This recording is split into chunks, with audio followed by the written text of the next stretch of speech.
Government committed to find best strategy to resolve Sulu issues.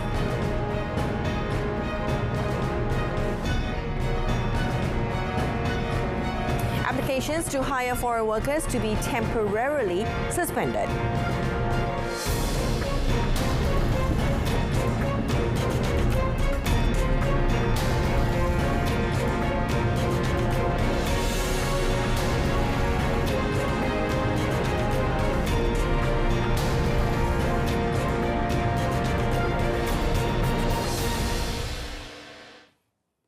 Now, the government will strive to find the best strategy in resolving the Sulu Group claims issue against the Malaysian government and is confident that all actions and strategies that are being and will be implemented will yield positive results. Now, according to Minister in the Prime Minister's Department of Parliament and Law, Datuk Seri Dr. Wan Junaidi Tuanku Jaafar, the government will make sure it wins the case for the sake of national interests and to maintain the country's sovereignty.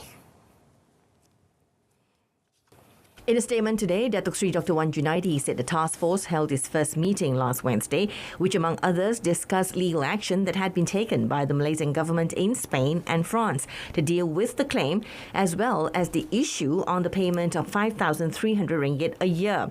Now, according to him, the final award issued by the Paris Arbitration Court on the 28th of February this year did not touch on the issue on the Sabah claim or the sovereignty of the state by the Sulu Group.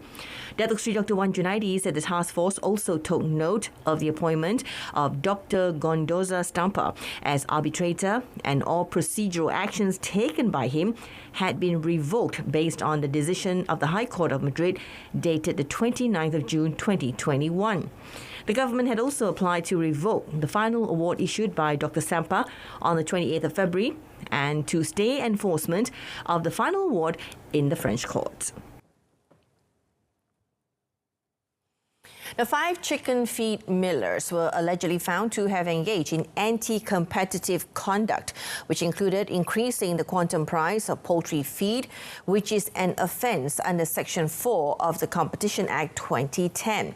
Now, Malaysia Competitive Commission, or MYCC, Chief Executive Officer Iskandar Ismail said the 5 companies, namely Dindings Poultry Development Centre Sdn Berhad, FFM Berhad, Gold Coin Feed Mills Malaysia Sdn Berhad, Leong Hub Feed Mill Malaysia Sdn Berhad, and PK Agro Industrial Products Malaysia Sdn Berhad were suspected to have engaged in such acts between early 2020 and the middle of this year.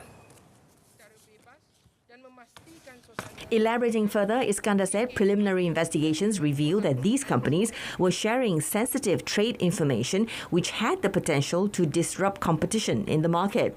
By fixing the same price quantum, it has reduced and limited options of poultry suppliers among consumers. He, however, said these companies cannot be assumed to have broken any laws, since the findings made by MYCC were based on preliminary investigations. They were given 30 days beginning from the date the findings were made to submit their written representations.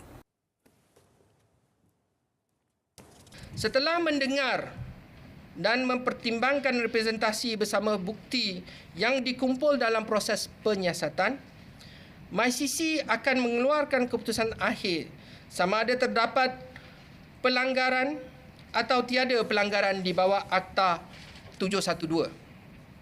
Sekiranya terdapat pelanggaran, MYCC akan mengenakan penalti kewangan sehingga 10% daripada pusing ganti seluruh dunia oleh perusahaan-perusahaan tersebut sepanjang tempoh pelanggaran itu. Selain daripada penalti, MYCC juga boleh mengenakan arahan tertentu yang dianggap wajar. Now, the Fisheries Department will be collaborating with 3 public universities in efforts to boost the productivity of the national fisheries sector. Agriculture and Food Industry Minister Datuk Seri Dr. Ronald Kendi said through the collaboration, these universities would share their scientific data and research information. The universities involved are Universiti Malaya, Universiti Utara Malaysia and Universiti Kebangsaan Malaysia. Akan merancangkan lagi pertumbuhan sektor perikanan negara dan juga untuk membangunkan komuniti nelayan agar mereka ini dapat diangkat dari segi sosial dan ekonominya dan juga kajian dari segi industri itu sendiri.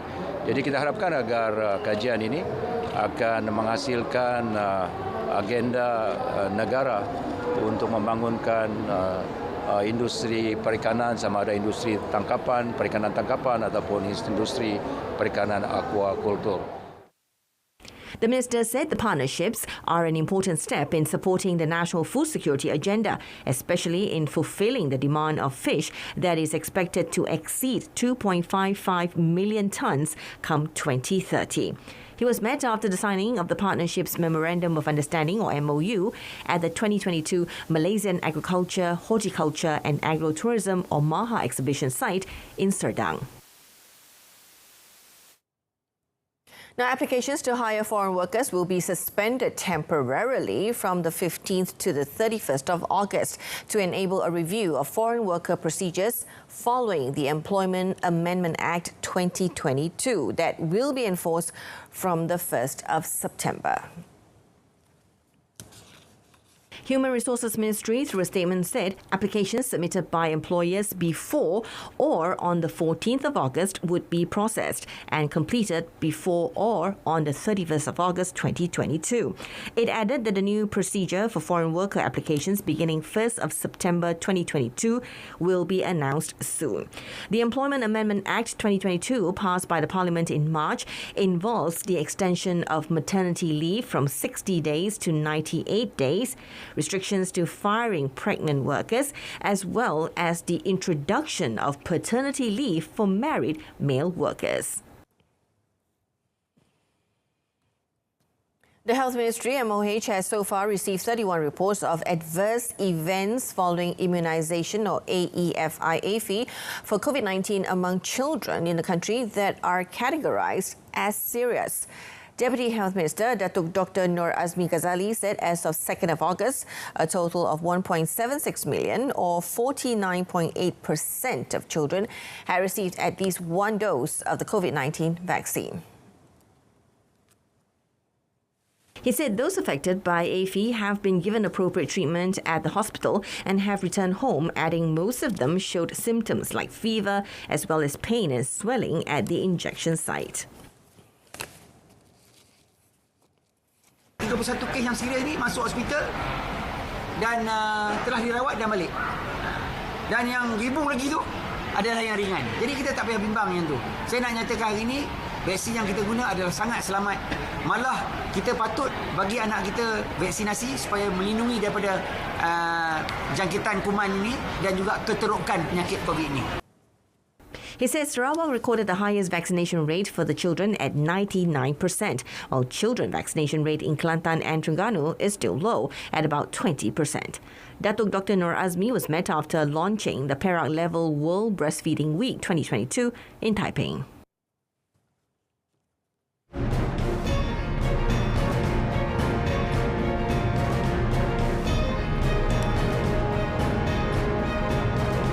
Coming up, Selangor MMEA crippled attempt to smuggle 670,000 ringgit worth of shabu.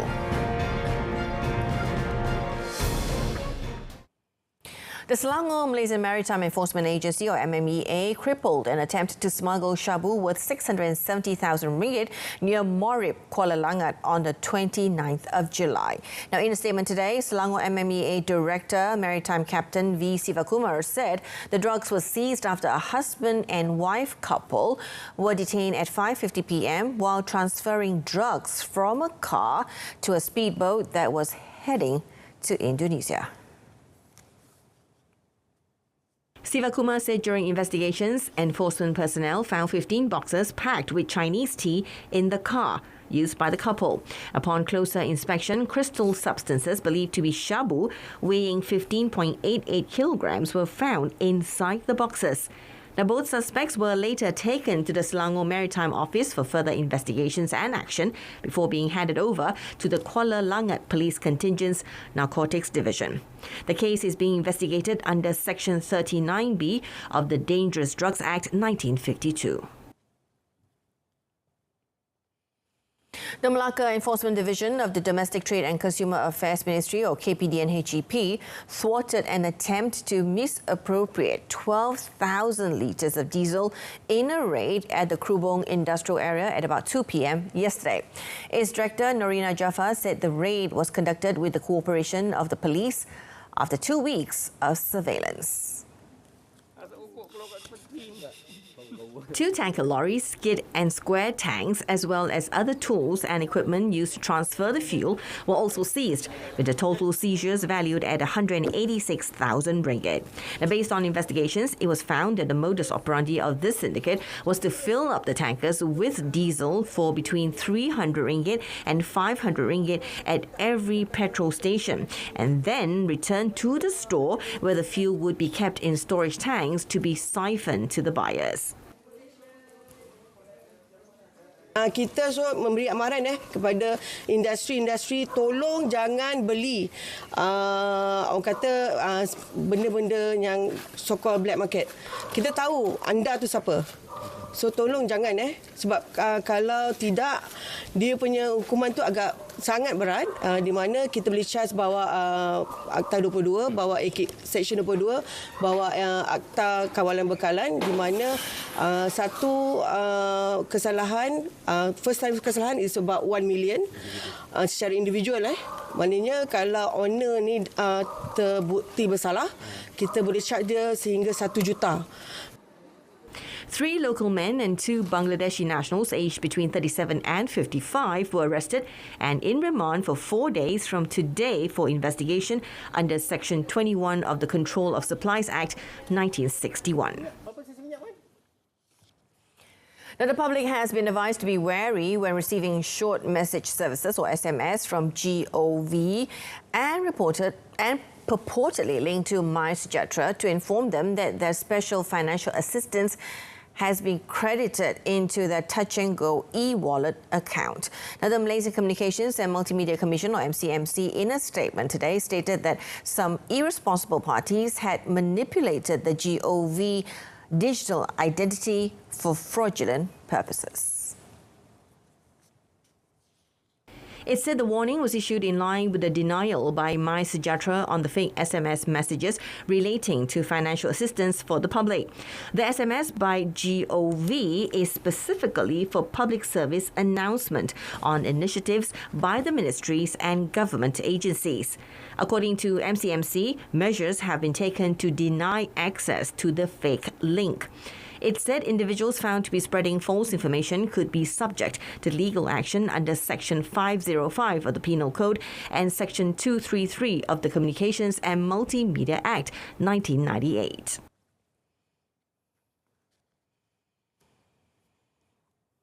Now, the Kuala Lumpur High Court today postponed the hearing of Datuk Sri Dr. Ahmad Zahid Hamidi's corruption case relating to Yayasan Akal Budi, or YAB funds, to the 22nd of August, as 2 of its lawyers are down with COVID-19. Another lawyer representing the former Deputy Prime Minister, Aiman Abdul Rahman, told Judge Datuk Colin Lawrence Sekera at the lead counsel Hisham Potek and lawyer Hamidi Mohamad Noor tested positive for COVID-19. Deputy Public Prosecutor Abdul Malik Ayub did not object to it. Following which, Judge Sekera vacated today's hearing date and set 22nd of August to continue the hearing. Earlier this year, the court ordered Datuk Sri Ahmad Zahid to enter his defence on 47 charges, with 12 of them involving criminal breach of trust, 8 charges of corruption, and 27 money laundering involving tens of millions of ringgit of funds belonging to Yayasan Akal Budi. Now, a key witness in the trial of Lim Guan Eng told the Sessions Court today that he paid 19 million ringgit to a middleman who was allegedly close to former Prime Minister Datuk Sri Najib Razak to stop a graft investigation by the Malaysian Anti-Corruption Commission, or MACC, against the Bagan MP. Under cross-examination by Lim's counsel, Gobind Singh Dio, Consortium Zenith Construction Sdn Berhad CZCSB Director Datuk Zarul Ahmad Muhammad Zulkifli admitted he was willing to protect Lim to the extent of bribing Datuk Sri Najib to stop the probe against Lim on the controversial Pulau Pinang undersea tunnel project. Now, the 23rd prosecution witness said he made the 19 million ringgit payment through a businessman, G. Ganaraja, who was allegedly close to Datuk Sri Najib to stop the particular graft investigation against Lim. Further questioned by the council, Datuk Zarul, however, said he was not sure whether the money had really reached Datuk Sri Najib. Now, Lim is facing 4 charges of using his position as the then Chief Minister to solicit gratification to help Datuk Zarul's company secure the tunnel project. He is also accused of receiving 3.3 million ringgit for himself and causing 2 plots of land belonging to the state government to be disposed of to 2 companies linked to the tunnel project. The trial before Judge Azura Alwi continues on Monday. Individuals whose gross monthly income is 3,000 ringgit or less can now apply for free legal service for civil cases in Sharia courts. Now, previously, only those who earn 1,500 ringgit and below are entitled to free legal service in such cases. Selangor Islamic Religious Council or MAIS Secretary Dr. Ahmad Syaril Makhtar said that this new ruling was made to help more B40 individuals in handling their civil cases in the Sharia court, including cases involving child support. Among the other requirements to qualify for this free legal service are that applicants must be a Malaysian citizen and pass the verification interview test. Now, more information on this can be obtained from the website and the phone number shown on your screen.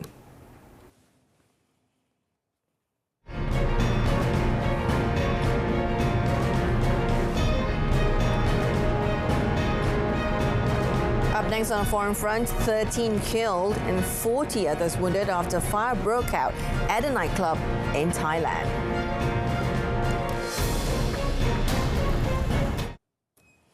Now, a fire tore through a Thai nightclub early today, killing at least 13 people and injuring 40. The blaze broke out around 1 a.m. at the Mountain Bee night spot in Chonburi Province's Sattahip district, about 150 kilometers south of Bangkok. Video footage posted by the rescue service showed desperate revelers fleeing the club, screaming their clothes ablaze as a huge fire rages in the background. The service said the blaze was accelerated by a flammable acoustic foam on the walls of the club, and it took firefighters more than 3 hours to bring it under control. The dead, 4 women and 9 men, were found mostly crowded by the entrance and in the bathroom with their bodies severely burned. All the victims are believed to be Thais. Now, North Korea reported 0 fever cases today for a 7th straight day, adding that its fever patients have recovered, marking the end of its first wave of the coronavirus pandemic. While state media said the anti-epidemic situation has entered a definite phase of stability, North Korea said it would redouble efforts to maintain perfection in the execution of state anti-epidemic policies. North Korea refers to fever patients rather than COVID patients in case reports, apparently due to a lack of testing capacity. The country will continue to strengthen its monitoring of new COVID-19 subvariants and various diseases and can still mobilize medical workers in case of a crisis. KCNA reported that the country recorded nearly 4.8 million infections since late April, with just 74 deaths for an official fatality rate of 0.002%. Now, Pyongyang said in late May it has started seeing progress in controlling the outbreak, but experts, including the World Health Organization, have repeatedly cast doubt on the claim. Now, Russia today said that it was ready to discuss a prisoner swap with Washington at the presidential level, the day after the drug conviction of U.S. basketball star Brittany Griner. Despite tensions soaring between Russia and the United States since the launch of military intervention by Moscow on Ukraine, The former Cold War rivals appear to be edging closer to a new prisoner exchange. The White House has urged Russia to accept its offer of a deal for the release of Kerana and former U.S. Marine Paul Whelan, who was sentenced to 16 years in prison on espionage charges.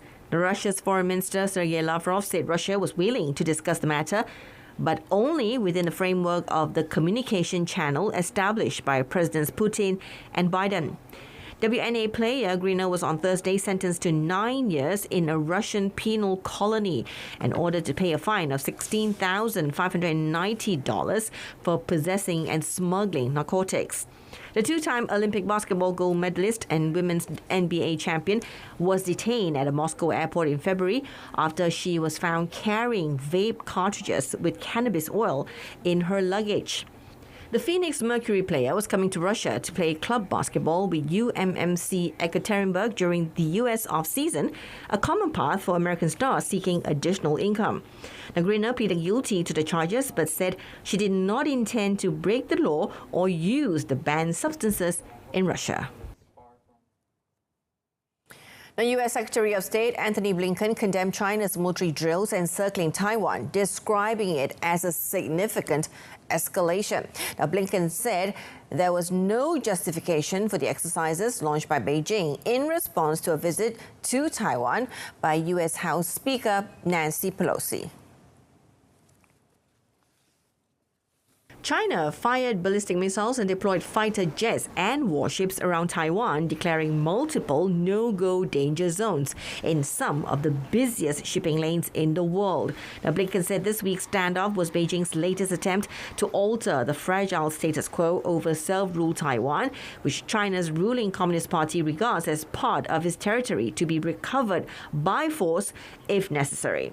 He said he had warned Wang Yi at a recent meeting in Indonesia that Pelosi, the highest-ranking elected U.S. official to visit Taiwan in 25 years, would likely make the trip to the island. He added the United States' position on Taiwan had not changed and it would not be provoked by China's actions. Beijing has insisted its war games are a necessary response to Pelosi's visit. On a separate matter, Blinken said the United States will pursue Russia's latest offer to discuss at the presidential level a prisoner swap involving detained basketball star Brittney Griner. We put forward, as you know, a substantial proposal that Russia should engage with us on. And what Foreign Minister Lavrov said this morning and said publicly is that they are prepared to engage through channels we've established to do just that, and we'll be pursuing that. 联合行动，联合保障。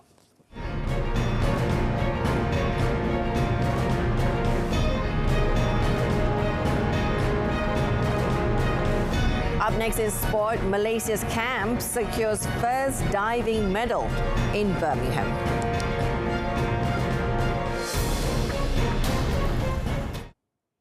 Malaysia's diving camp in Birmingham managed to secure a silver medal through the synchronized 3-meter springboard event at the Sandwell Aquatic Centre today. Muhammad Shafiq Puteh and Gabriel Gilberdaim finished in the second place with a score of 376.77.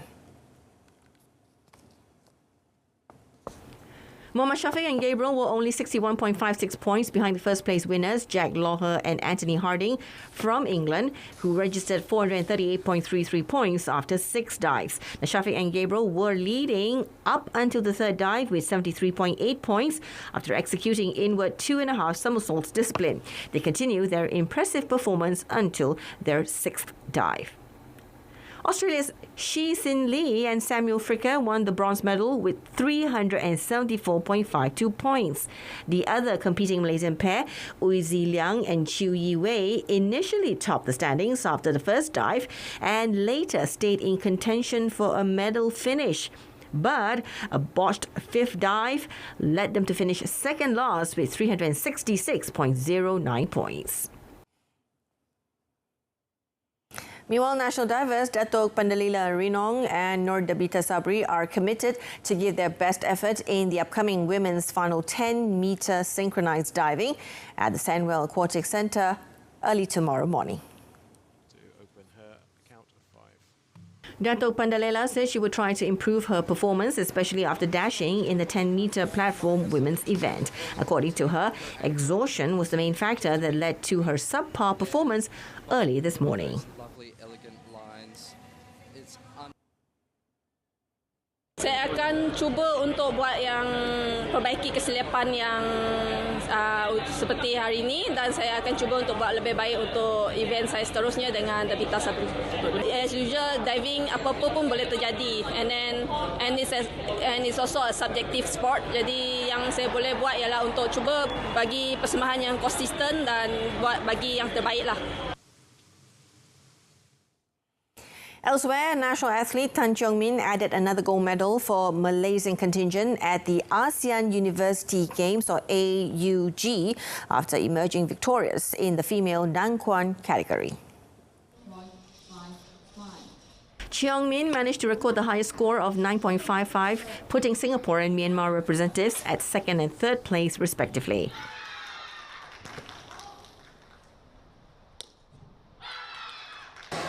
Walaupun AUG dia pernah two country yang represent sikit saja, tapi dalam AUG wushu punya level pun tinggi juga. So macam hari ini saya win medal ni kan, so I think actually boleh cakap everyone punya tu level sudah naik. So gold medal ini juga satu macam sasaran untuk saya nak buat lebih baik. Now, this is Cheong Min's first gold medal after almost 2 years. It also improved her personal record after winning silver medal in the same category at the 2018 ASEAN University Games in Myanmar. Final item on tennis, third-seeded Taylor Fritz of the United States retired in the third set of the City Open match against Daniel Evans due to illness in searing conditions, allowing 16th-seeded Evans to advance to the quarterfinals of the City Open. Now, Evans led 3-6, 7-6, 4-1 when Fritz halted the match. Fritz, playing in his first event since his Wimbledon quarterfinal loss to Rafael Nadal, began to struggle physically in the second set, but found a brilliant backhand winner to bring up match point at 6-5 in the second set tie-break. However, the Briton was rock solid in winning the next 3 points to level the match and continued to make the fading Fritz work in the third set before his eventual retirement. Now, Fritz later wrote in a social media post that he constantly felt that he was about to pass out and blurry vision. He added that he wasn't prepared for such conditions because his recent training was curtailed due to a foot injury, but that the foot held up fine during the match.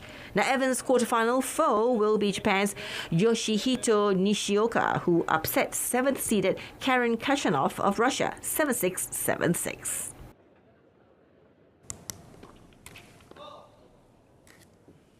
That's all the time we have for tonight.